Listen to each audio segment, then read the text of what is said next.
তোর মা বাবা তোকে স্কুলে পাঠিয়েছে মেয়েদের ইপটিজিং করার জন্যে? মা নেই, নিষেধ করে না? বাবা নেই, তারা নিষেধ করে না? বাড়িতে মা বোন সবই আছে, কিন্তু বউ নাই। তার আগে তুই কোন যে আমার গালে চড় মারলি? তোর গালে শুধু চড় না, জুতো দিয়ে পেটানো উচিত ছিল। কি আবার জুতা দিয়ে পিটাবি? এই ছাড় আমার বাবাকে, ছাড় আমার বাবাকে, ছাড়।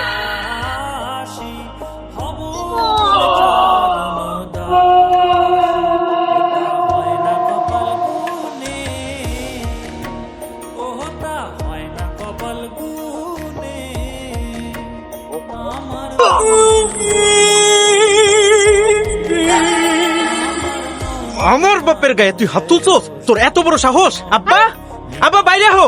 তুই আমার বাপের গায়ে হাত তুলছস না? আব্বা, আব্বা। আহা,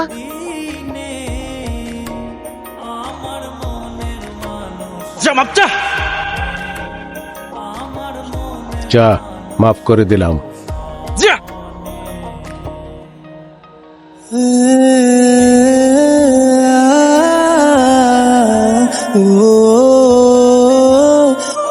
কি রে, আমার কি বোকা মনে হয়?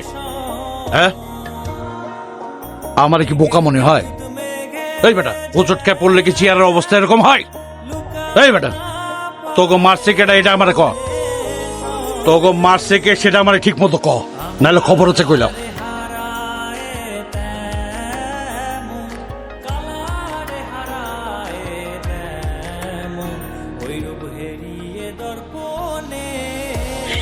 না না না, আমি খাবো না, খাবো না।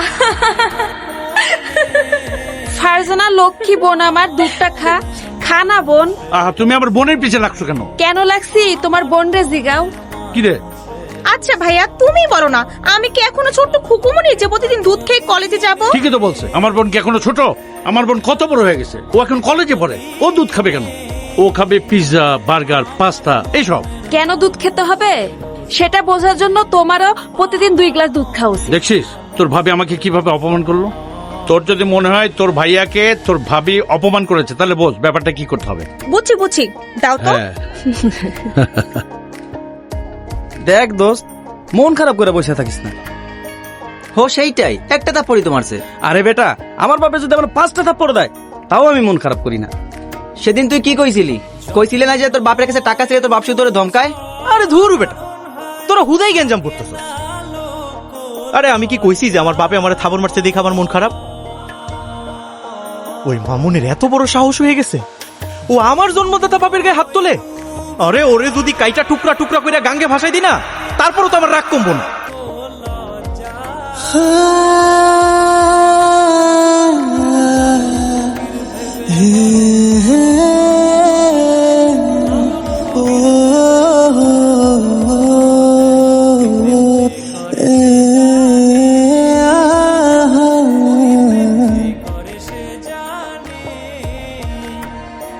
নাম তার ফারজানা, তার দিকে তাকালে ডিরেক্ট মারজানা। কেন? ফরহাদ শিকদারের ছোট বোন। শোনো, এই 25 কাঠার উপর আমি একটা কারখানা বানাবো। তোমার এই জমির দাম তো 30 লাখ টাকা, আমি 5 লাখ টাকা বেশি দেবো, 35 লক্ষ টাকা দেবো। তুমি জমিটা আমার নামে লিখে দাও। 10 লক্ষ টাকা বেশি দিলেও আমি জমি বিক্রি করব না। তোমার এত বড় সাহস, তুমি আমার মুখের উপর না করে দিচ্ছ? সাহস হয়েছে এই কারণে, এই জমির আশেপাশে যে জমিগুলো আছে, আপনি যদি কারখানা বানান সেই জমিটার ফসল হবে না, চরম ক্ষতি হবে এলাকা। অতএব আমি কোনো কারখানা হইতে দেব না এখানে। কার জমি নষ্ট হবে আর কার জমিতে ফসল হবে না, এটা নিয়ে তো তোমার মাথা কামানোর কোনো কথা না। অবশ্যই মাথা ঘামানোর কথা।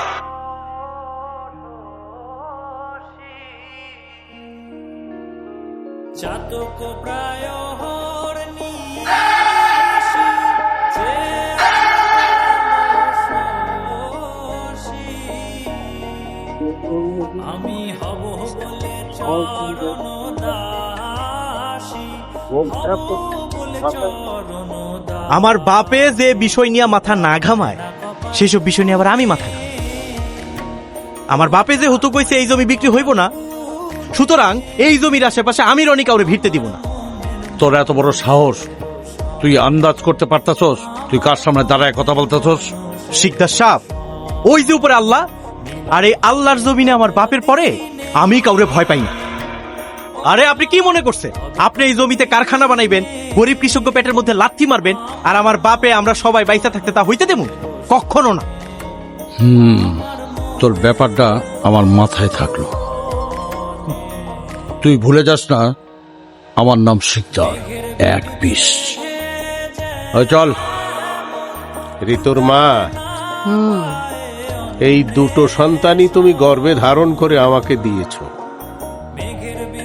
একটি সন্তান লেখাপড়ায় খুবই ভালো, আর একটি সন্তান ফেল মেরে আড্ডা দিয়ে বেড়ায়, কোনো কাজ নাই, ঘুরে বেড়ায়। দেখো, দুনিয়ায় অনেক কাজ আছে, কিন্তু এই দেশেই অনেক কাজ আছে, যেমন রিক্সা চালানো, জুতো সেলাই করা, ভ্যান গাড়িতে তরকারি বিক্রি করা, এগুলোও প্রফেশন। ও করতে পারে, কিন্তু তা আম্মা, আব্বাই কিন্তু আমার অপমান করে কথা কইতাছে। কি শুরু করলা? পোলাটার একটু খাইতে দাও। যার কোনো মানই নাই তারে কি অপমান করি? ছোট বোনের রেজাল্ট দেখে তো একটু শিক্ষা নিতে পারিস। নিজের ছোট বোন এত ভালো রেজাল্ট করলো, তা দেখেও তো একটু লজ্জা পাওয়া উচিত। জিদ আসতে পারে না একটু মনের মধ্যে? কিছুই তো দেখি না। ভাইয়া, আমি তোমার একটু লজ্জা ধার দিমু? এই চুপ, বেশি কথা কয়। কও, তোমরা সবাই মিললে কও, কোনো সমস্যা নাই। এখন তো তোমাকেই সময়, কিন্তু মনে রেখো আমারও একদিন সময় আইব। আরে ভাত ফেলা যাস না বাপ। রনি, ভাতটা খায় আরে যা। দাঁড়াও দাঁড়াও, পেটে টান পড়লে আপসেই আসবে। ভালোভাবে লেখাপড়া করো, তোমাকে নিয়ে যাতে গ্রামের মধ্যে আমি মাথা উঁচু করে কথা বলতে পারি।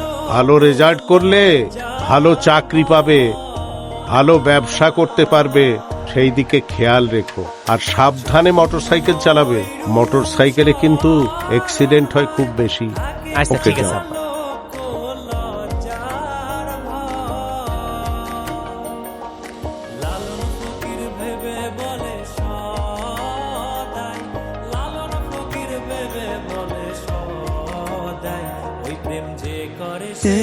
আজকেও দাঁড়াই আছে।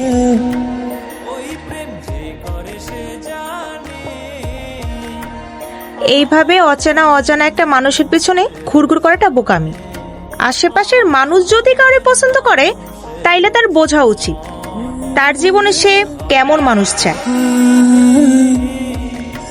আচ্ছা, কত তুই তোর জীবনে কেমন মানুষ চাস? ফারজানাকে। চুপ, একটা কষায় থাপ্পড় দিব, একেবারে তো দাঁতগুলো ফালা দিব। সত্যি করে ক, তুই তোর জীবনে কেমন মানুষ চাস? ক। ফারজানাকে? ফারজানা রে চাস? কলি, কলেজে যাইতাছো? না, বাজারে যাইতাছি আলু পটল কিনতে। বই খাতা নিয়ে কেউ বাজারে যায়? চোখে যখন দেখতেছেন সাথে বই খাতা, তাইলে আবার জিজ্ঞেস করেন কেন কই যাইতাছি? বাপ রে বাপ, এই মেয়ে লোকে কথা কই বাপ। আই কলি, তারে জিজ্ঞেস করতো আমাকে পিছন পিছন কেন ঘুরতাছে। আমি আমার হিসাব মিলাইতে পারছি। কিসের হিসাব? ওই যে তুমি আমারে কইছিলা না, আমি আমার জীবনে কেমন মানুষ চাই, আমি আমার জীবনে কেমন মানুষ চাই, সেই হিসাব আমি মিলাইতে পারছি। শোনেন, হিসাবে মিল হোক আর গড় মিল হোক, আপনার এই চেহারা নিয়ে কোনোদিন আমার সামনে আইবেন না। কেন আলমগীর? হ্যাঁ ফারুক, হ্যাঁ, আমার চেহারা কি দেখতে এতই খারাপ? একদমই না, আমার বন্ধু তো হিরোগর মতো। তোর চেহারা যদি খারাপ হয় তাইলে আমি নিজেরে কি কমু? কালো মানিক, এই চুপ থাকো, বেশি কথা বল। আই কলি, চল। তোরে শাসায় গেল? শাসায় নেই, আমারে ভালোবাসার ইঙ্গিত দিয়ে গেছে। মাইয়া তো তোরে কইয়া গেল সীমানার ওই পারে থাকতে, এইটা আবার ভালোবাসার ইঙ্গিত হয় কেমন? এইটা যে ভালোবাসার ইঙ্গিত, তার প্রমাণ দেখতে চাস? কি ব্যাপার ননদিনী, বসে বসে কার কথা ভাবতেছো? না না ভাবি, আমি আবার কার কথা ভাববো? তাই না? তুমি কইবার আমি বিশ্বাস করবো? বিশ্বাস না হলে তোমার ছেলেকে জিজ্ঞেস করো। কি ব্যাপার মা, ঋতু, তোমরা এখানে কি করতেছো? আমরা কি করতেছি সেটা পরে কম। আগে ক তুই এখানে দাঁড়া দাঁড়া কার কথা ভাবতাছস? কে? আমি? তা নয় তো কি আমি? ভাবি, তুমি অযথাই আমার সন্দেহ করতেছো। চোখ যে মনের কথা বলে।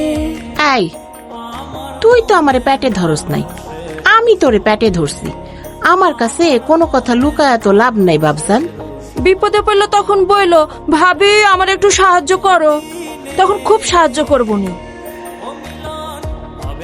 তার নাম, ঠিকানা আমি কিছুই জানি না, শুধু এইটুকু জানি তারে আমি খুব ভালোবাসা ফলাইছি। ভালোই যখন লাগছে তাহলে তো আর কিছু কনের নাই।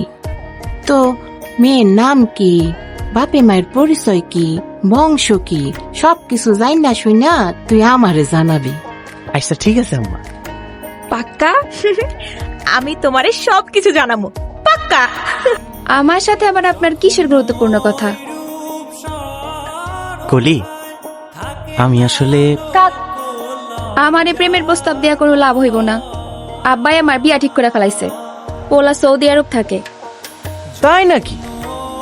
আমি তো তোমার প্রেমের প্রস্তাব দেওয়ার লেগে ডাকছি। কি? জি, কিন্তু এই প্রস্তাবটা তোমার জন্য না, তোমার বান্ধবী ফারজানার জন্য। দিয়া, আমার কথা কই। পাগল কি আপনি হইছেন নাকি আমি হইছি? ফারজানার ভাইরে আপনি চিনেন না? সে যদি একবার জানতে পারে এই কাজটা আমি করতেছি, আমারে তো একেবারে মাইরাই ফেলাইব।